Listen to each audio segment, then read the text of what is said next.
So we're going to just going to jump right into that. You all heard it's being recorded. So if you want to turn your video off or anything, go for it. So I have a couple other team members on the call tonight. Jerry is one of our team members as well. Scott Severns is on the call. He's the one that runs the ecumenical social justice, but is also a very big participant in the Curve team. And then Anthony Beverly is on here as well. And he's one of the co-chairs of this team. And he actually runs an organization called Stop the Violence, which is one of those that gets in there and tries to help people in the immediate aftermath or right before trying to stop it, but of violence, helping if people need to get out of the city, if they need services, whatever they need. He has been in the thick of things for years, and he is one of the leaders that is helping us with the way we need to go. We are also following the lead of Faith in Indiana, who works with these impacted neighborhoods. We are trying to be allies to help move the needle on this problem. So let's see if I get this right. I get very excited when I talk about this, and I get very passionate, and I have to stop myself and say, you know, we've all thought about the horror of this, but man, it doesn't hurt to always take a minute to think about the human side of this.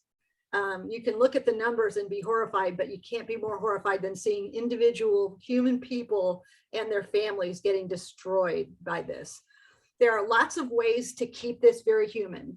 There are churches who put out crosses or put out flags for every single victim. There are people who set up prayer partners for these families. This particular group, the gunmemorial.org, they are run by a number of volunteers that for every major city goes out and captures information about the victims and updates it regularly on their website. I'm not going to go to the website. I captured this screenshot today. I have to update it every day because there's always something new. You can click on each one of these pictures and find out about the person and the situation. And it is tragic. You just scroll and scroll and scroll. And it just, I mean, this doesn't even get to the beginning of May. It's not, I don't know how 100% accurate it is, but it's a real service that these volunteers do to put the faces out there. I think the media is doing better than they used to about it, but we've got to keep that going. I've read that 40% of the people in the United States have intimate contact with somebody who's been impacted by gun violence. 40%. That's unbelievable. And that's almost half of the people in this call, right? So my heart and prayers go out to anybody who has been impacted directly or indirectly by this. And that is why we are here today. So we cannot forget the side of it, that side of it. But it even goes beyond that. You know, there is a person and a family and a neighborhood behind every one of these incidents. And as those increase, obviously the culture of fear increases. People aren't comfortable going outside or letting their children play outside. The economic impacts spread. Businesses choose other locations. We've seen things close. You end up with food deserts. You end up, it just spirals out of control. Property values fall, taxes fall, it just spirals down and down. And then even more violence is spurred on. There's revenge and retaliation. And if it's not checked, then what I hear is more formal gangs will move in because they can. So this impacts all of us. But we're not really broadly understood about the street gun violence in particular. So that's what we're going to dig into tonight. Obviously, with gun violence, there are lots of categories. This is a very complex topic. It's very easy to be overwhelmed. Yes, there are similarities. Guns are involved in all of these. But the one we're talking about tonight is street gun violence. And the definition I've seen that works for me with this is that it's interpersonal community violence with a firearm. Okay, so this is neighborhood beefs. This is Anger, this is not domestic violence. That has its own path. It's just not suicide. That has its own path. Like the Everytown and Smart for Kids, unsecured gun incidents. I don't even like calling it accidents, because if the guns had been secured, it wouldn't have happened. School shootings, mass shootings, wrongful police shootings, all of those are categories. There are similarities. There's guns in all of them, but there's also unique things that have to be dealt with each of these categories. And our focus right now is on street gun violence. So with all these categories, you think about, oh, okay, what do? It's the number of solutions is unbelievably complex and large. Some strategies are broad, trying to help across the spectrum. For instance, access to guns in general. That's an excellent category to work on, while others are very narrowly focused. Some strategies are aimed at deep root causes, such as racial inequality and oppression, such as police realignment, et cetera. We have to tackle those, but those are going to take years, if not decades, before they actually affect the gun violence numbers, because that's dealing with the root causes. Trying to improve quality of life, reduce poverty, children's programming, doing mentorships for middle schoolers. Those things are all part of the solution and need to happen. Changing the gun laws, all those things are good things that need to happen, but very few of them are able to stop shooting that's happening this year. And that is what we are aiming at, is stopping the violence now. We care about all these other pieces. They all are important, but this part is what we're focused on right now. In fact, I've seen studies that have shown that programs that are focused on the children, if the children don't see their parents having any hope, if they see their parents involved in the gun culture, the programs won't work for the kids. And same with the grown-ups. If they get the help, but they see their kids being ignored or neglected in schools and other places, then those programs won't help. This needs to be a concerted effort by all of these great groups. All of these programs are needed. I can't imagine the city or any municipality or any government trying to manage the solutions across all of these. It's a huge job. So we have decided to focus on street gun violence. Why? That's an interesting question, because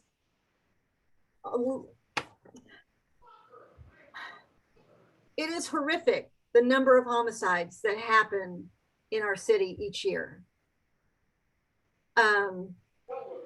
We believe that all people deserve care and compassion. They all have a right to be able to expect to live safely in their homes and neighborhoods. They cannot have a chance at being free and successful if they don't feel secure in their homes. It just doesn't, the equation doesn't work. And frankly, as we look at it, there is not a broad constituency for those people that are at high risk. This is a group that has been marginalized and does not have a large voice in the halls of power. And when we looked at it and found that there is a strategy that is evidence-based and works, and you just have to do it, man, we were excited. And we've heard these neighborhoods have asked for this help. We are trying to be allies to make sure that this happens. I've done enough self-searching and realized that the amount of opportunities and the amount of privileges that I have had in my life are overwhelming, and they've come on the backs of so many other people. I have power that I'm privileged that I want to use to help the people who don't have a voice. And this is what I've been told, this is what we need to do, is to push this program. So the biggest thing is there is an answer. there are some key facts on street gun violence to know right at the beginning. Primarily, it is illegal guns that are involved. These are people who are not going through normal channels to get guns anyway. We believe, most of us individually believe in changing gun laws, but frankly, that's not likely to have a huge impact on this subculture. And frankly, that's going to take a long time, particularly in Indiana. We're working on it. It's going to take a long time. We want to stop the violence now, this year. So we need to focus on what we have now with the laws. Typically, the incidents involve a very small, predictable group of individuals. People will take data and study all the homicides, all the shootings, and find out that it is pretty easy to predict who, and it's like 300 to 500 people perhaps in the Indianapolis area who are at high risk of being involved in gun violence in the next year. It is a fairly tight group. So we can target them specifically for help. We've tried the round everybody up and just throw them in jail. That has not worked. We've got a round robin of jail sentences, people going in and out, people are not testifying against each other. That just has not worked. We need something that will help give these people a path to a different life so they can choose to do things differently. The other key fact is that it's very common to find really low levels of trust in these situations. The neighborhoods don't trust the police or the criminal justice system. The police and the criminal justice system don't always talk together. The police are arresting people, but the criminal justice system can't prosecute them because they don't have any witnesses, or vice versa. That leaves witnesses feeling endangered, and they don't trust the system, and so they won't be witnesses. So you don't get convictions, and it just spirals on itself. And it just leads to increased fear, increased retaliation. It is just a vicious circle. We do want to address all the root causes of this. We can talk all day about racial inequality, poverty, class systems, all of the mass, incarceration, all the different inequality in education, food deserts, everything. These all play a part. They have to be addressed. I am not putting those aside at all. I am saying at the same time, we also need to stop the violence now. So, yay, we found it is solvable. There is a data-driven, evidence-based, highly focused strategy that has actually been applied in other cities, even in Indianapolis. It was done here in the late 90s, I believe. And in the year and a half that it was going full speed, it did reduce homicides by 30%. But then it stopped, and we'll talk about that later. It works. It has been shown to work. It has worked in several other cities. It works. There will always be hardened shooters. I do not want us to think that we're talking about being soft on crime.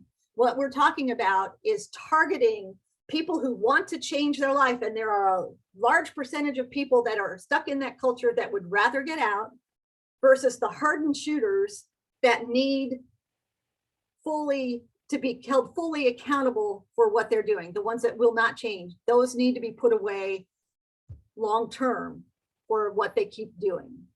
But it is amazing what percentage of these folks would really prefer to come out of the system. There's been a couple of books, several studies, lots about this that we've just gotten really excited about. Luckily, Indianapolis is working on it. That's even part of what Biden has talked about with our, the dollars that have come into all the cities, is doing this gun violence intervention. David Mohammed is one of the key players in this. He is the head of the National Institute of Criminal Justice Reform. And he has been working in this field for 30 years. And he has gone from city to city and helped them define their programs and see them work. Indianapolis is now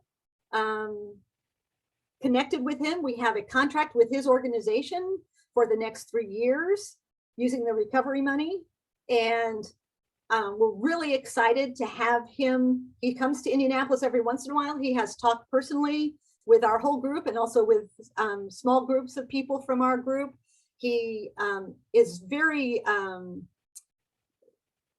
he's amazing when he talks about this. And I think I'm gonna shut up and share a little bit of video. And I think it helps to, if everybody turns their video off, then the feed will work better, I think.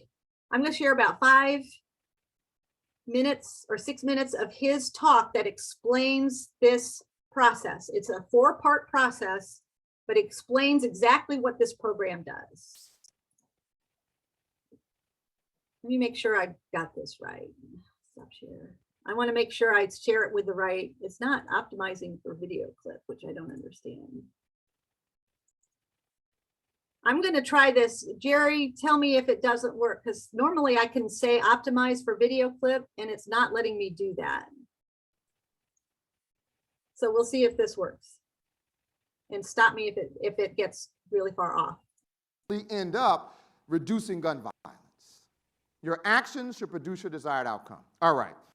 So quickly, what we did in the city of Oakland was very clearly, we wanted to reduce gun violence immediately.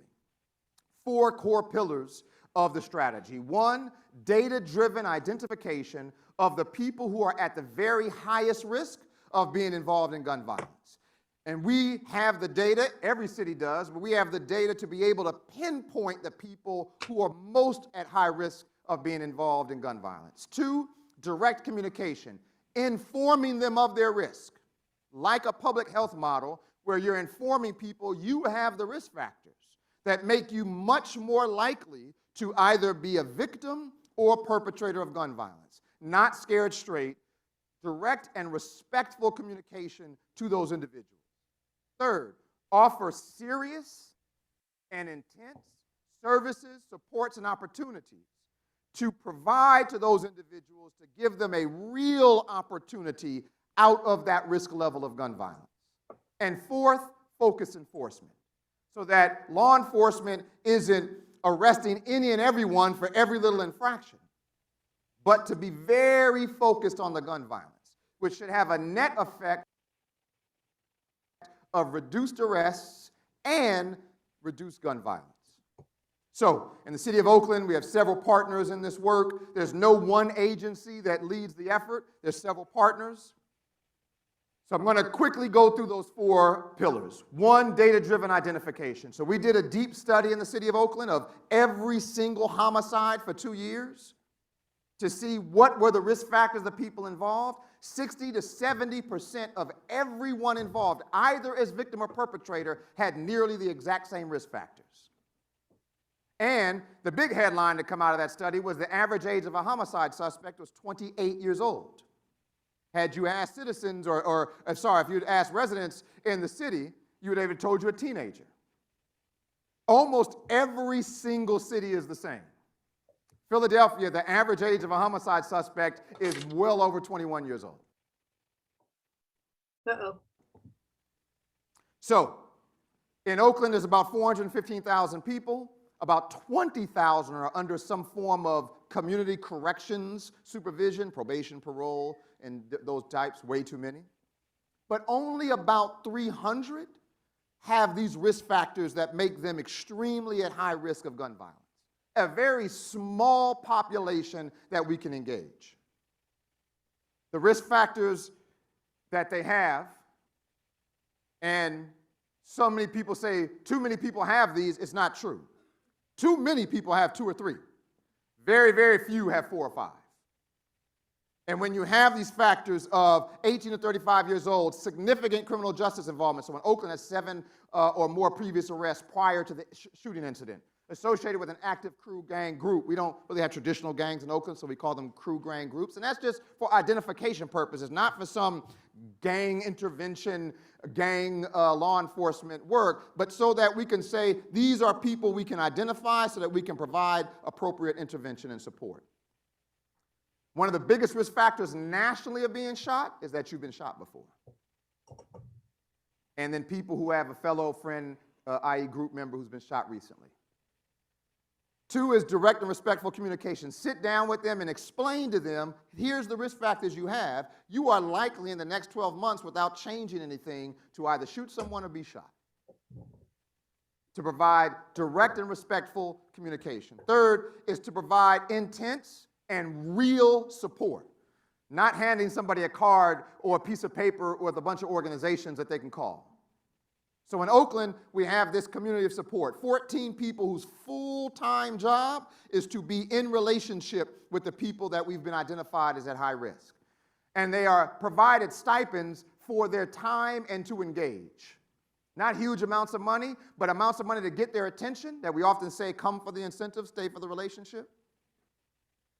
They have employment opportunities, but the biggest thing they have is life coaches, credible messengers. People who have often been incarcerated themselves or from their neighborhoods, who have similar lived experiences, transform their lives, and now their full-time job is to be in relationship with these individuals who've been identified as high risk. So the strategy is identify those individuals, locate them, and then engage them. And what engagement looks like, we had to change what traditional case management looks like. It's not just service brokering. These are people who have been offered services before, but to be in a relationship with them. We want you to know them, that we want them to trust you, and so that you can use your influence to help them make better decisions. And that's the mentality shift. And then provide what service supports and opportunities they might need. Housing, employment, education, if there's specialized needs of mental health or drug treatment. All of those must be available to this population. And then focus enforcement. To really, and in Oakland, we've really moved. So Oakland used to arrest about 33,000 people every year. Last year, they arrested, I think, 9,000 people. A massive reduction in arrests with using a strategy for the past 7 years that has enforcement as a part of the strategy, but extremely focused, not arresting everybody for everything. And we have a working process. This is just a list of a bunch of meetings to make sure we stay on task. But this is the proof is in the pudding. We implemented at the end of 2012.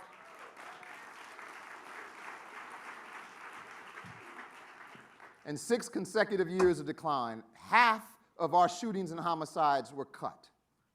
We cut them in half and are still going. Okay.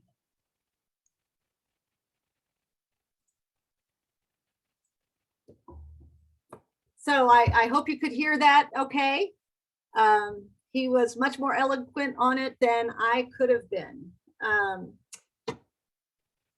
So as he said, this is a laser focused program that includes 4 pillars: identification, communication, services, and enforcement. This doesn't work if they don't believe the police are going to act on what they have. It really wouldn't work that. Not all will take the option when it's given to them, but most of the people who take it stay on it. Trust is a huge piece of this. This is turning around relationships within the community, between the community and the police and other agencies. And life coaches are a huge, huge part of that. And again, balance is key. This is prevention and punishment. There's accountability built into this. So you no longer have the revolving door in the justice system. Accountability is key. So, wow, okay, why aren't we doing this all the time? This is not cheap. It takes a lot of resources. It takes very dedicated human resources. If you can imagine, outstanding people have to take risks out there with these folks all the time, and they have to be there consistently. We have to have those folks, and that's not inexpensive. They need to be compensated. There needs to be champions that will always be telling this story and keeping it at the top of the list, with all the other things that need to be at the top of the list so it doesn't fall by the wayside. And it is highly integrated. People can't pull out and do their own thing from this. It's got to be highly integrated over time. So there are lots of factors that determine the program's cost. Other cities have seen it anywhere from $5 to $10 million a year. But the other side of that, and this blew us away as well, is the cost of the violence itself. Now, first of all, the human lives lost is unmeasurable to start with, but the service costs and the government costs with shootings is astronomical. So one of the things that the National Institute of Criminal Justice Reform has done is looking at the cost of shootings in Indianapolis. So they have gone, this is just a partial look at their website, and I can send this website out. For every homicide, they talk about what are the costs at the crime scene? What are the costs at the hospital? What are the costs of the criminal justice system? What are the costs of incarceration? What are the lost wages? What are the et cetera, et cetera? They came up with a number of $1.2 million per homicide. Now, they are very good at sharing where they got this data and how they calculated the data. I personally think this is probably an upper limit and not an average. I think they're stretching it to make those dollars as high as possible. But even if it's half that, even if it's less than half that, $500,000 per homicide, if we could cut our homicides by 30%, and we had over 200. So if we could even cut 50, which is only 25% of 200, if we could cut 50 and it was $500,000 per homicide in cost, that's $25 million in savings right there. So this program pays for itself over time. Is it indirect costs? Is it direct costs? Not necessarily. Some of it's indirect. Of course, you wouldn't be able to balance the budget with it year after year, but it will pay for itself, which is huge. So let's talk about it. Okay, why aren't we doing it? We are doing it. Yay, finally, yes. It is being run by the Office of Public Health and Safety. They have named their overall strategy the Gun Violence Reduction Strategy. So you will see it being called GVRS, Gun Violence Reduction Strategy. They have put Tony Lopez, who was has been in the office for a while. He is now I think it's assistant director leading this effort. He is hiring, I know they've hired at least 35 and probably more to fill 50 positions of interrupters, life coaches, outreach workers who interact on the streets and with these folks on a daily basis. We're very lucky that the American Rescue Plan, if there's a silver lining to this pandemic, the American Rescue Plan has put funding into our hands. It's $37 million for over the next 3 years for this program, which is amazing. So now there's money for a whole bunch of other things. So part of it is, how do we implement all these things well? And that's what we need to do, is help make sure that the city knows that we care, that this gets implemented well. So we're very excited. They're partnering with David Mohammed. It is starting up. They are already seeing improvements. It's pretty exciting. So then, okay, why do they need us? Well, there are very key success factors for this to work. There has to be close cooperation across many service agencies, the judicial system, the police, the communities, and frankly, in Indiana, we see differences between how the city wants to handle things and how the state wants us to handle things, how the police chief wants to handle things, how the FOP, the Fraternal Order of Police, would rather handle things. We do not have this close cooperation as broad as we need it yet.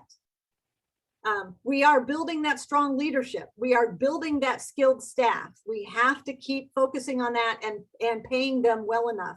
We spend over a year looking for the leader for this organization. And some of the problems were other cities are doing this too. So it's going to take money to get the good folks here. We have to do this. We also have to do this persistently. This is not, you do it once, get that group of people off the streets, and then you're done. This is not true. What we are doing is changing the mentality on how we deal with neighborhoods, how we deal with folks, and how we help people find a better path. And then it also has to be very accountable. We have to pay very careful attention to what works and what needs to be adjusted. Every city is doing it slightly differently, depending on what they need and what programs the city already has in place, et cetera. You have to be able to pay attention and then change what needs to be changed to keep it working. And frankly, the biggest thing that scares us is when this money runs out, what's going to happen? You know, after these 3 years of the American Rescue Plan money, everybody's going to be begging for money in the budget. And we have got to be prepared to push for this program to continue. We want this attitude, these services, this focus on enforcement and helping people redeem themselves to be part of our DNA. So what stops it? This is not an easy sell politically. Or it really is. Nobody likes to talk about how are we helping people who have already had a lot of interaction with the criminal justice system. You know, they've made a lot of bad decisions already. Why would we spend money and energy and resources helping these folks when there's so many other folks who also need help? Man, it's tough. There are so many answers to this. I believe that most of the people who are in this situation did not choose to be in this situation. There have been barriers, there have been programs, there have been reasons that these folks have gotten stuck in these situations. I believe if I had been born under different circumstances, economically, logistically, geographically, ethnically, I would be in this same boat. I would be making the wrong decisions too, because it is almost impossible to stay afloat above wrong decisions when there are so many forces working against you. So we believe, in our group, we truly believe that everybody needs a chance to be able to, a good, solid chance to get out of this life. And that's what this is. A lot of people say, well, this just happens in a small part of the city. We don't need to worry about it. Well, that's not true anymore. It is spreading. It's gotten very close to my neighborhood. And frankly, it impacts all of Indianapolis. Do you think we can continue to being a convention center mecca for people to come if we're also the murder capital of the country? That's not going to happen. This will hurt the city long term. It already has hurt the city. We have got to pull together and say, no, this is not how we want our city or our people in our city, our brothers and sisters, to live. We need to support this. Again, people will try to lump this in with gun control, soft on crime. Frankly, and this is true, almost everything is more complicated than media tries to make it. You know, tribalism, splitting it one side or the other. Yes, this is offering help to people who need it. But yes, it is also holding people accountable to what they say they will do. It is putting people away for longer sentences for those who don't make the choice to get out of the life. It is harder sentencing and accountability. And it is also working within the current gun laws. Again, most of us would personally like to see a lot of changes in the gun laws, but we can't wait for those to stop the street shooting that is happening now.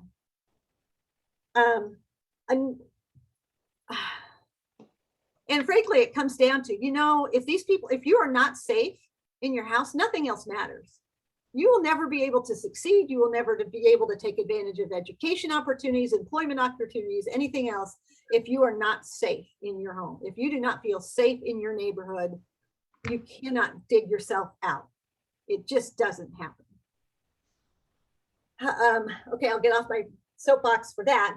Another thing that happens, and this happened in Indianapolis 30 years ago when this has been tried before, when leadership changes, because this can be seen as very political, leadership changes can impact this greatly. People, and even Hogsett, when he came in, he was like, I'm going to be this mayor for you, and started putting in all his own stuff, not necessarily looking at what are the things that are already working, so maybe don't change those. What will happen is you will have a champion who is doing very well with a program, but if that person leaves, and that happened in Indianapolis, that person left at the end of in the 90s, and after it, we didn't have anybody that held the program together. And we didn't have the community drive to say, no, keep this going. There just is not a natural broad-based constituency to support this effort. And that's what we need to build. We need the community to say, keep your eye on this one, keep it going. We need to hold the city accountable and help where we can. I'm getting really pedantic about this, aren't I? So the community needs to demand that these agencies all work together. The community must demand this transparent communication and accountability from the government. OPHS is working on it. They have got directors of communication. They are putting out newsletters. They are doing town halls. We have to, the police are doing that. They are doing town halls and public forums. We need to be paying attention and being part of that to say, yes, keep doing this. And we need to make sure that it continues consistently. We want our current leaders and future leaders to successfully continue this program as long as it's providing results. We do not want it to be here today, gone tomorrow, change it with the weather and the political party. This is not a partisan thing to me. This is something the city needs to do. So that is who we are, and that is what we're trying to do. Curve, as Jerry said, we came out of an intercongregational group. We've got about 20 members from 10 different congregations in Indianapolis and some from not congregations. We're trying to inform the public about this so that we are building a community voice to support the implementation of this. We want people to understand when there are reports in the paper about violence going down or what's happening, that they understand the information behind it so that we can keep the city honest and accountable and continue the work. We actually have 4 different teams. We have educators, which is a team I'm on, influencers, people who are working with leaders in the community, business, Fadi and our senators and our city county council. We have networkers who are working with different groups, such as the Every Town for Gun Safety and Hoosiers Concerned with Gun Violence and Stop the Violence. And how do we build this network so we have a loud common voice? And then we have researchers. You can imagine the amount of information that comes out of the media on this stuff is overwhelming and hard to manage. We also realize we need more help on communication. So social media, we are working on that. If anybody has any ideas on that, that would be great. We have got a Facebook page. So we would love for you to come out to that and join the page and join the group. Fadi has joined our group. It's wonderful. Senator Fadi, Senator Kodora, has been posting to our Facebook group. We've been learning a lot from him about what's going on. It's been awesome. So we will keep posting things about street gun violence and what's happening in the city about that. So consider joining us. How can we help? What can we do? You can either put your information in the chat or send it to Jerry if you know Jerry or me or whoever. Oh, Teresa's on here too. Great. She's another member of the team. If you visit and like our Facebook page, that will also get information to us. If you want to be on the team, one of our teams, let us know that as well. as Jerry said, invite us to speak to other to other neighborhood groups, other organizations. The more we get the word out about this, the better we can work as a community. And then as we go on with this, we will be asking for people to share their voice. I mean, we have people on our team, Larry Kane and others, who are writing letters to the editor.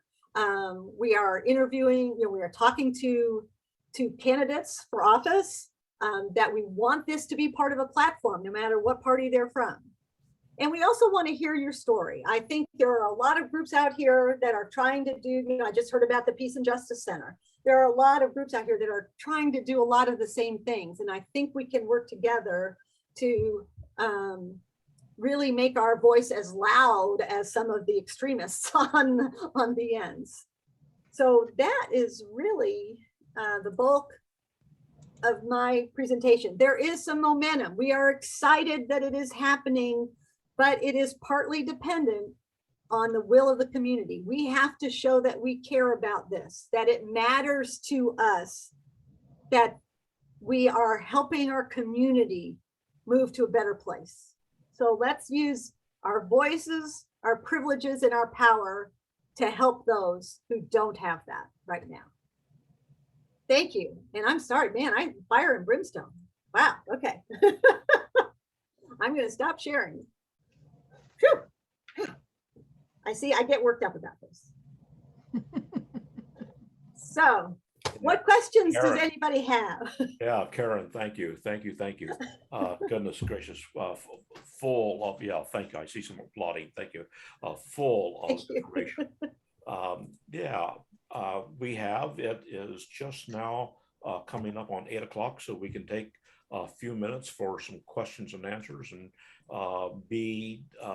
have time left at the end to do some wrap up. So we have one question in the chat from Becca. Does the FOP support this strategy? What does cooperation between the groups you mentioned look like? Very good questions. And if anybody has more detailed information on our team, I'm very happy to have you jump in. I have not seen public strong evidence of the FOP supporting the strategy.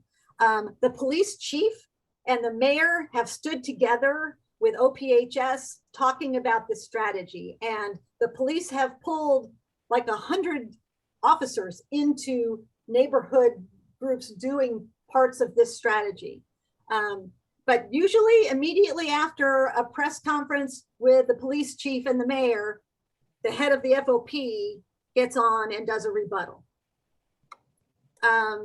And there's some state politics going on there too, where the state doesn't want the city doing something that the state parties don't like, the whole Democrat, Republican stuff.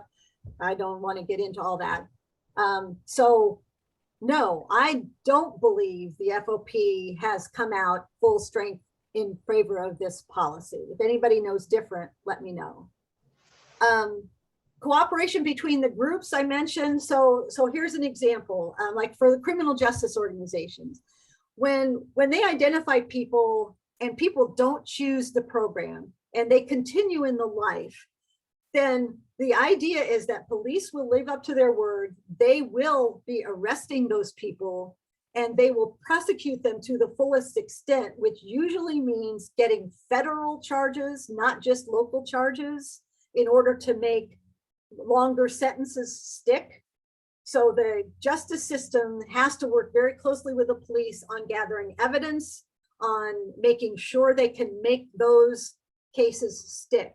In some of the cities I've read about, they've actually spent 6 to 8 months ahead of time gathering evidence on all these people. They will show them videos saying, if you don't change, we have the evidence to put you away now. I don't know if Indianapolis is going to that depth, but that's part of it, is that the criminal justice system and police have got to be able to not just pass people back and forth, but gather the evidence and make the sentences stick. Then also the service organizations. For a short time, while these people are starting in a program, they need fairly deep help. It's it's not easy to pull yourself out of that culture and go a different path. So it can't just be, call in and wait on hold for 3 hours to get maybe a voice and then maybe get referred to something else. That's where the life coach is able to pull strings and say, I need this person to have a safe place to stay tonight. And that's where people like Stop the Violence with Anthony Beverly or other groups have to be willing for this subset of people to pull those strings and get that to happen. And that's hard to do. I mean, everybody is so stressed on help and everything right now. We recognize that. We know that there will always be decisions that have to be made on who do you help where. The city is doing a lot for mental health. They're doing a lot for domestic violence. They're doing a lot. It's unfathomable how much needs to be done. What we want is this not to be dropped. We want this to stay as part of the equation, and we believe it is as important as those others. Does that answer your question, Becca? Okay. Paul? Thanks very much, Karen. This is really Nope, you went back on mute. Paul, you just muted yourself. muted. Okay, there we go. There you are. So I have a couple of questions, Okay. among many that I might ask. And they're kind of connected, I guess. You noted that there's 3 years of funding for this program. Mhm. So my question is, how secure is that funding? Are we confident that it'll be there for the 3 years? And what position, if any, has the state taken about this to this point in time? Are we getting support from the governor's office and from the legislature, or are there potential voices of opposition lurking out there in the way that there have been in recent years, for example, for mass transit in Indianapolis? I'll take a stab at it, and then if anyone else, Senator Fedora or anybody wants to jump in, that'd be great. I believe the 3 years of funding is fairly stable because that is earmarked for this work. That, when they gave us the American Rescue dollars, there were dollars that had to be done towards community violence. Okay, it's not spend it on whatever you want. But given that, elections come, can somebody figure a way to move the money somewhere else if they feel like it? If we don't say no, who knows? But for the 3 years, I'm hopeful that it's fairly secure. Now, when Indianapolis tried this before, they did it within their own budget. They did not have federal funding for this. So our goal is to see the city succeed so much with this and their other programs that they're saving so much money that it's a no-brainer. It's part of the budget going forward. It should be our DNA because it works. So that's what we hope.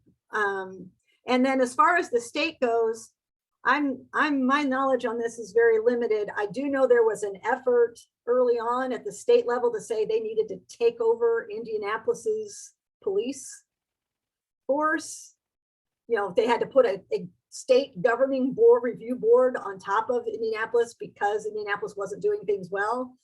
And my view on that was more, they didn't want Indianapolis to go rogue from where they wanted to go. But that's totally me. I'm not representing any group on that. Senator Fedora, do you know anything about how the state feels about these programs? Well, first, Karen, you did a fabulous job with your presentation, and it's always great to hear you. Thank you. So thank you for your advocacy, for your passion, and for your unbelievable commitment to this noble cause. On the question of the state, I think there's always an opportunity to get funding from the state of Indiana. Last session, there were 5 bills that the Republican caucus introduced. Some of them are not evidence-based. But they were willing to connect dollars to some of those. I remember clearly there was a $500,000 bill or budget attached to one of these bills. The issue with Indianapolis currently in the next 3 years is not going to be funding because, as Karen explained, they do have the funding. I'm the former CFO for the city of Indianapolis, so I can speak a couple of things about their annual budget.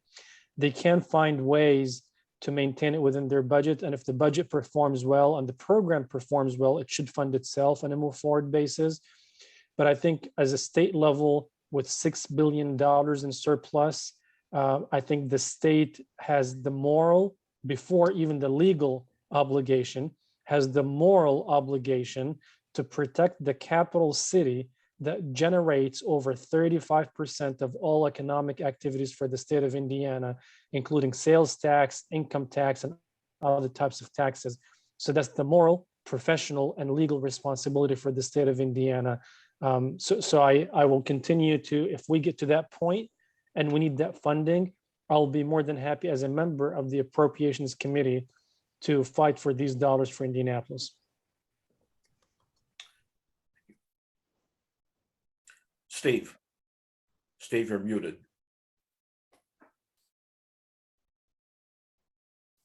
Steve, you're muted. Okay. There you go.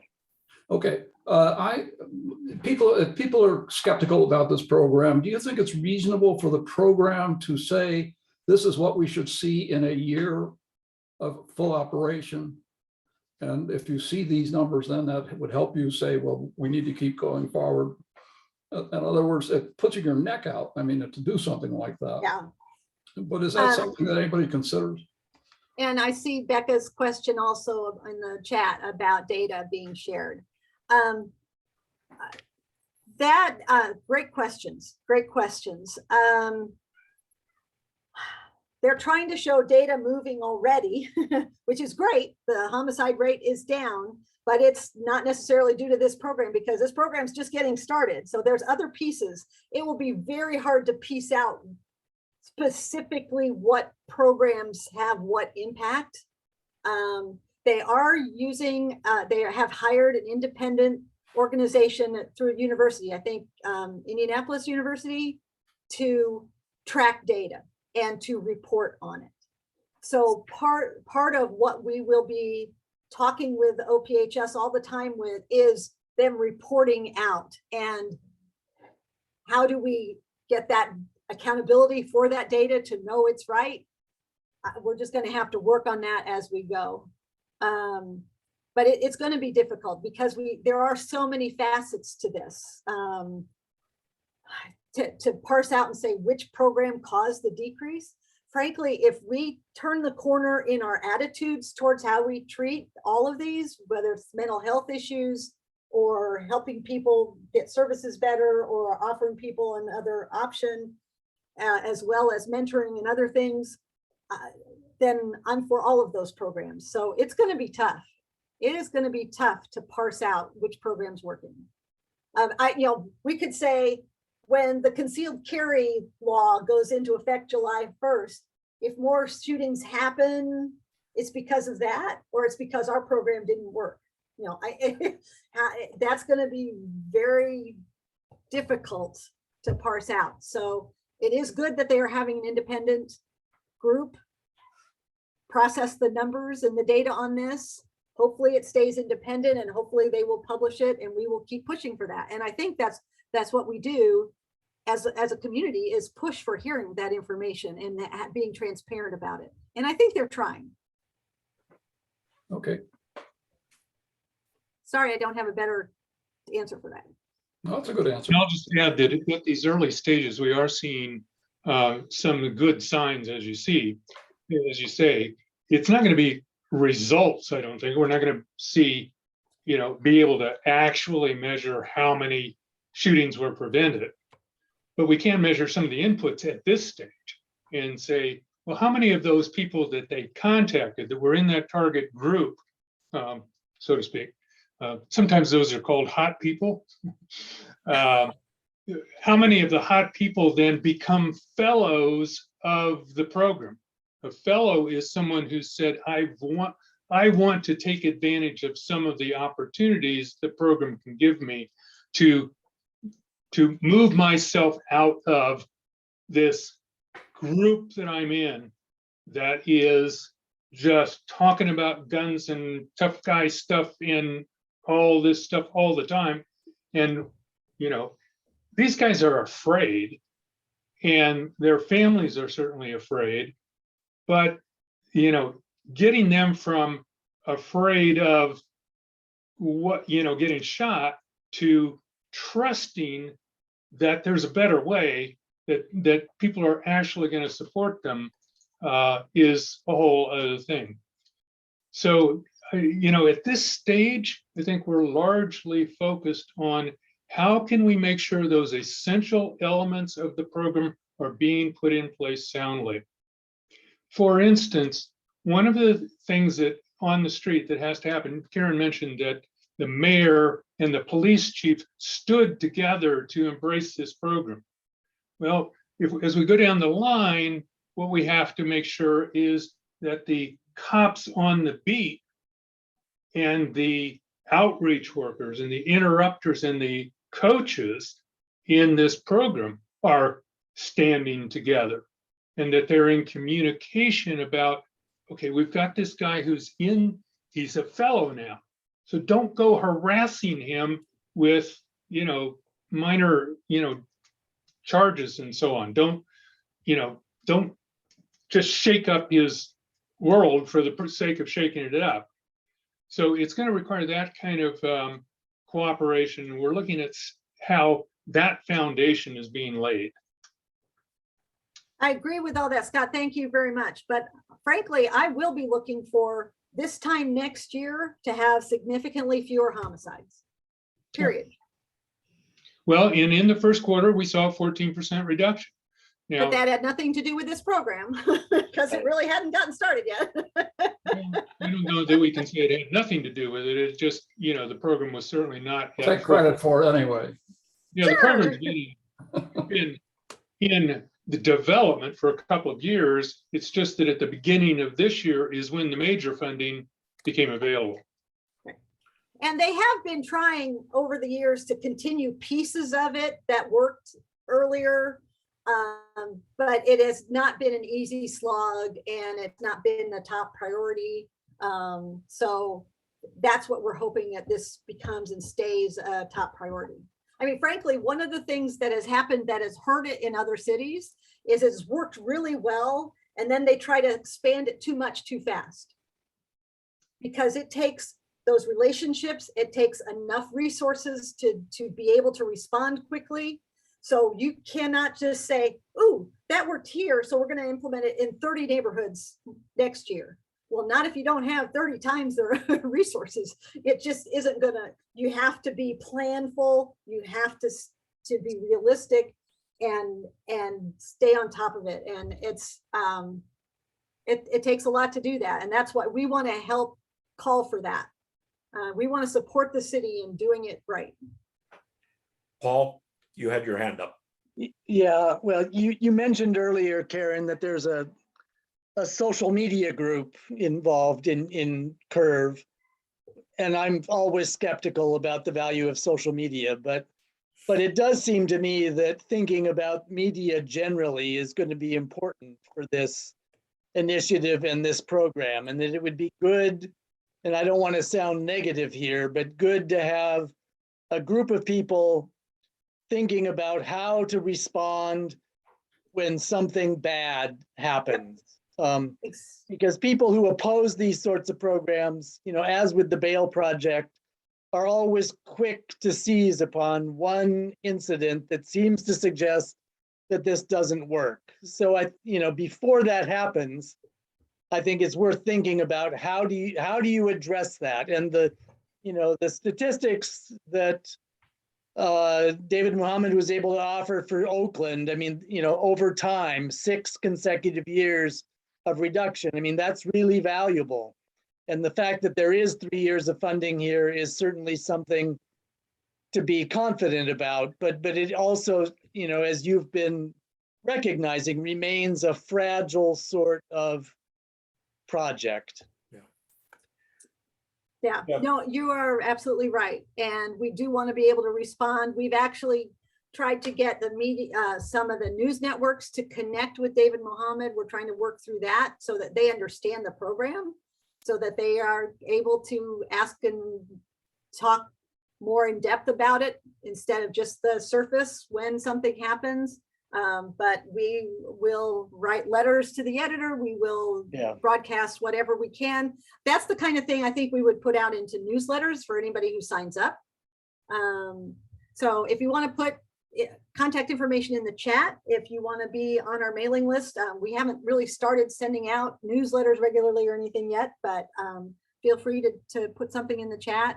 And then Jerry, I'll look to you to capture the chat, which would be great. Yeah. So Becca asked another question, 10-point coalition. We would love to partner with them. There's a lot of dynamics with all the groups involved.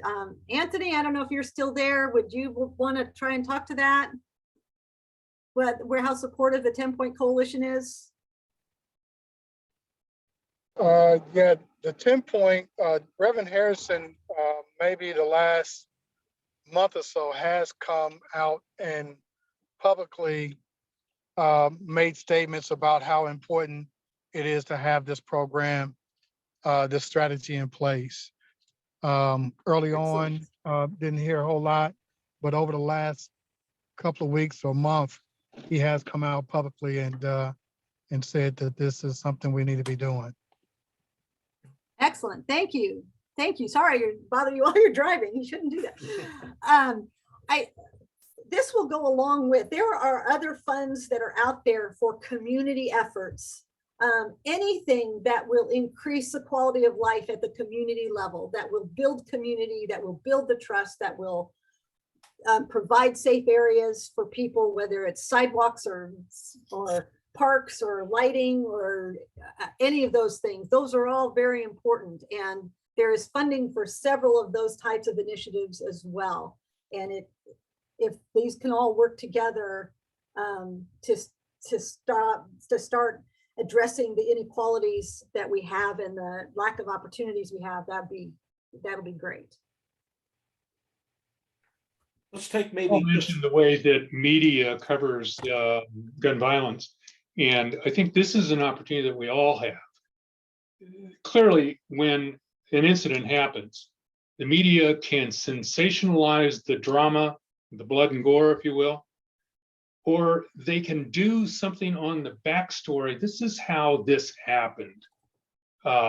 This is what the lives were of the victim, of even the perpetrator in some cases, so that there's a broader understanding of what these dynamics are. Because the thing that makes us so excited about this program is not only that it works, but it works by focusing on actually trying to redeem people who are caught, as Karen said, in this way of life.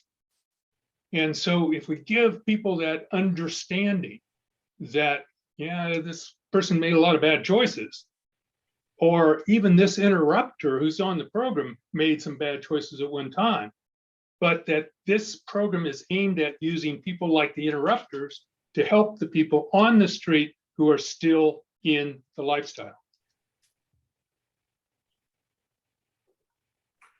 Let's see if we have one more question that might round us out. Anybody else?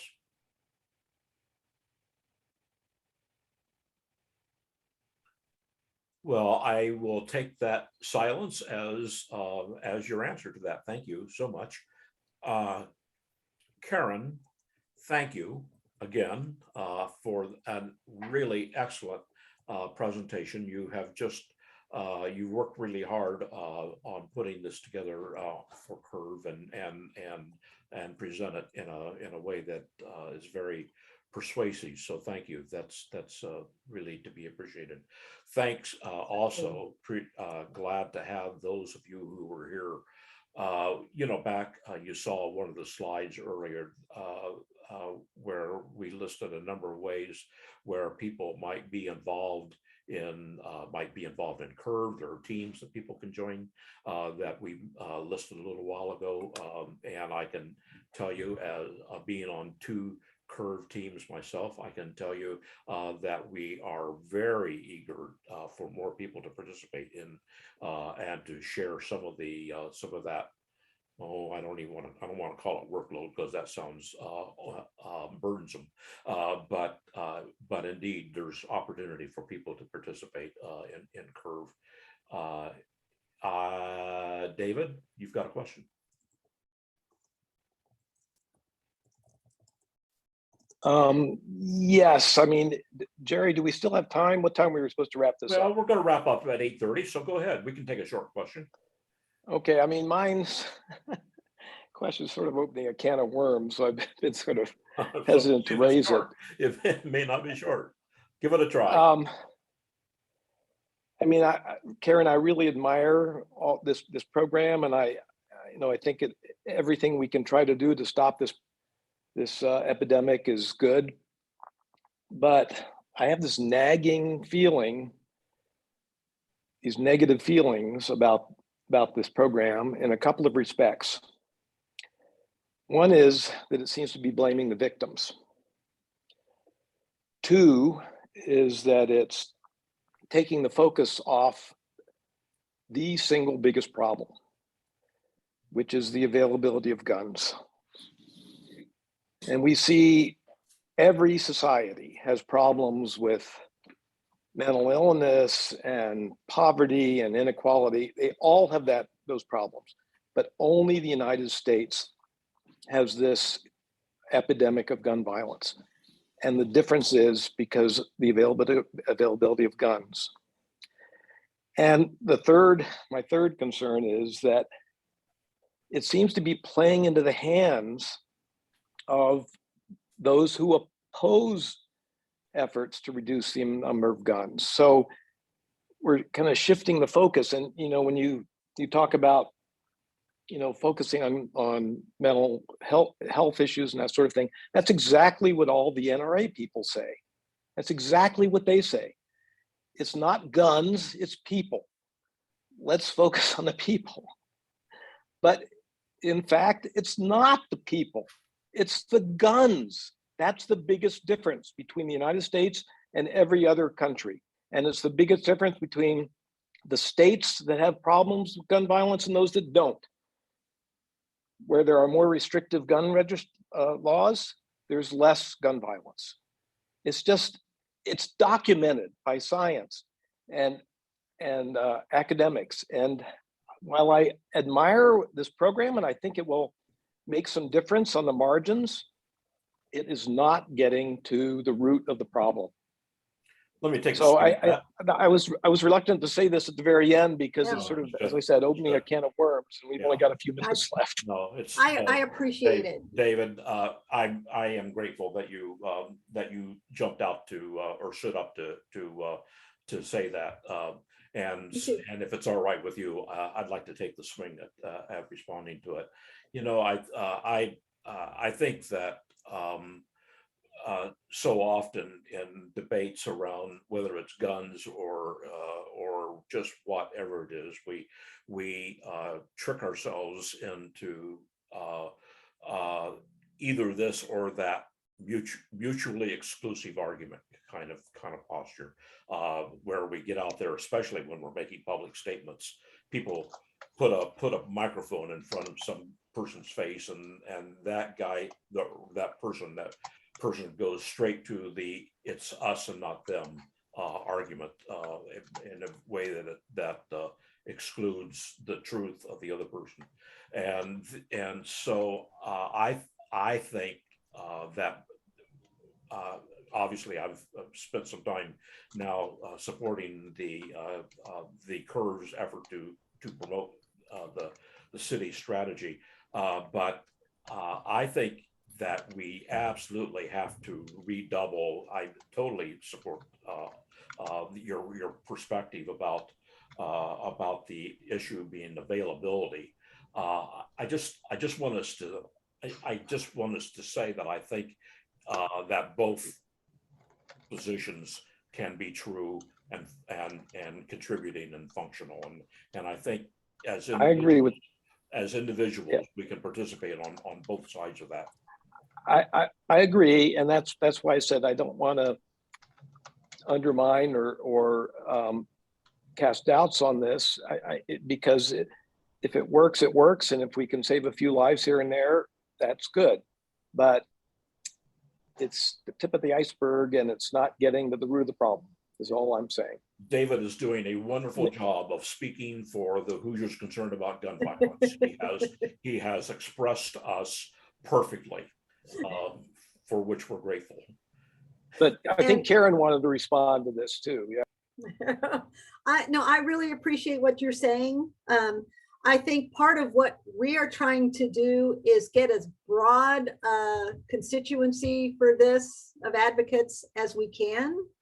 And I would like to think that there is something in this program that appeals to everybody. It is not trying, some people will say it's soft on crime. I would suggest otherwise. Some people would say it's hard on guns. I'd like to say it's trying to play a middle ground for this particular program, for this particular set of people. And so that makes it difficult for us to figure out where our line is, because truthfully, the vast majority of people on this group are where you are about guns. I do believe that. But frankly, we also know, living in Indiana, that's not going to happen this year. We are not going to change homicide rate this year by changing gun laws in the right direction. I want to keep working for it. I support it. I will personally keep working for it, but I want those homicide numbers to go down this year. And that can be done with the current laws in this particular demographic, in this particular category of shootings. And this particular category doesn't have a very broad advocacy group. It really, and so that's what we are doing. I support what you're saying about guns 100%. I am really concerned. You started with saying you thought it was blaming the victims. And that bothers me a lot, because I certainly don't want to blame the victims. So would you mind if I talk to you some other time outside of this to help me work on my positioning and my point of view so I'm not presenting it that way? Would you mind if I called you sometime? Sure. I mean, maybe I sort of stated that too strongly. I mean, you're focusing on a particular segment of people who are violent prone and trying to help them, but if it doesn't help, you incarcerate them. So it's, to me, it's focusing on the troublemakers, but that's not what the problem is in our country. The problem in our country is there's no such thing. I mean, the NRA says, the problem is the bad guy with the gun, not the good guy with the gun. But to me, a person with a gun, there's no such thing as a good guy with a gun. And you put a gun in somebody's hands and it makes them deadly. It makes them dangerous. And since now we have, twice as many guns in this country as we have people, it means almost everybody is a threat to themselves, to their families, and to the community. And until we get a grip on that, we're not going to solve this problem. And I agree. It's hopeless here in Indiana, because Indiana's full of Trumpers and neo-fascists. But it is possible to work on this issue on a broader level, and even on the margins in our communities. I see a lot of people in this call who will relate to Maslow's hierarchy of need. And, you think about what is the base? We all have to be safe. We need safety. And that part of what we're trying to do through this program is help people recognize that even those guys who are out there packing today want to feel safe. A lot of them are packing because they fear the safety on the street so much that they feel like that is a path for them. We want to give them a different path. Can I get a word in? Hello? House, quickly. Oh, Teresa, yes. Just a second, Teresa. I want to respect that it's 8:30 and this conversation feels like it wants to go on for a few more minutes, and I'm happy for that to happen. But I want anybody who feels like they need to leave graciously to know that they can do that. Teresa? Okay. What we're talking about is street violence, and street violence does involve a smaller number of people. The basis for a lot of it is generational poverty and trauma. And that's what part of this is working on. And I just came from a meeting at the Jewish Community Center, and Prosecutor Ryan Mears was there. And one of the things he was saying is 65% of the guns used in homicides would not be picked up by any type of background check, because that's not where they're getting the guns. The guns are coming from private sales and thefts and that kind of thing. So I think that does make a big difference. And we have many different kinds of gun violence, and they're each a little bit different and each need to be handled a little differently. And that's what this program is supposed to do. Jerry, would it be, Go. well, thank you. I would like to, before I hop off, I'm sorry, I have one more meeting before the close of the night. But I want to thank all of you for this. And as we build the grassroots movement across Indiana, I think it's critical for us as people who are committed to this cause of protecting Hoosiers, that we pay attention to the nuances of these policy proposals and understand and give enough space and time and open mind and heart to all members of that movement to work on different aspects of that problem. Some of these tactics or solutions or strategies might be short-term, some of them are long-term. I refuse to give up hope. I refuse to think that Indiana is a hopeless case. Again, my name is Fadi. English is my second language, and I was born overseas. And if I was able to win in Indiana, that tells you a lot that Indiana can have the open mind and the heart to be among those who are loving and compassionate. So please don't give up hope. And these strategies, they do work, but we work on different aspects of these strategies. Some of them are long-term, some of them short-term. But we as a movement, we as people, I think we just need to be mindful that we are all moving in the right direction as one team, as one movement, as one group. So I support all of these proposals. I introduced many of these ideas at the Indiana General Assembly, and I will continue to introduce those short-term and long-term solutions. And any incremental change, even if we can save one life, that's a success. So please don't give up hope. Let's continue to collaborate and to inspire others and be organized. And even when we do have differences on policies, I'm pretty sure that these differences are minor and come from a place of love and different interest and focus between short-term and long-term. But I think we're in the same team trying to accomplish the same goals. And for that, I appreciate you. I appreciate your compassion. I appreciate your hard work. And as a member of a family that lost a loved one to gun violence, you know, I can't thank you enough for everything that you do every single day. Thank you, thank you, thank you from the deepest place in my heart. Many Hoosiers rely on us, they depend on us, and your voices matter. So thank you for that. I appreciate you and wish you a very joyful evening. Thank you. Thank you, Fadi. Thank you, Appreciate it. Fadi, so much. Thank you. All right. Thank you. Enjoy your night. You give us all hope, Fadi. You inspire me. I'm just being Amen. able, I'm standing up because you sustain my energy and you sustain my passion. And for that, I'm very grateful for all of you. Thank you. I appreciate you. Good night. Good night. Good night. All right. You know, I would be pleased if that were the last thing we said tonight. Amen. Yeah, thank you. I could tell that there were still one or two questions out there, but I think Fadi has ended our meeting at where we ought to be. Quickly, I'm looking across the screen, and I think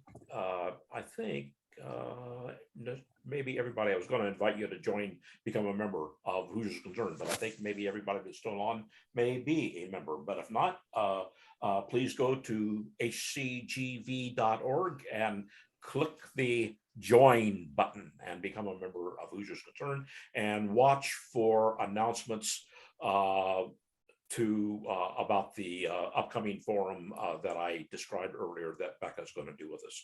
Watch for that announcement. We'll get it out to you as soon as we can. And with that, I'd like to say goodnight. Thank you, everybody. Thank you, Karen. Night, everybody. Appreciate Thank it. you all. Good job. Good job, Karen. Thank you. Thank you.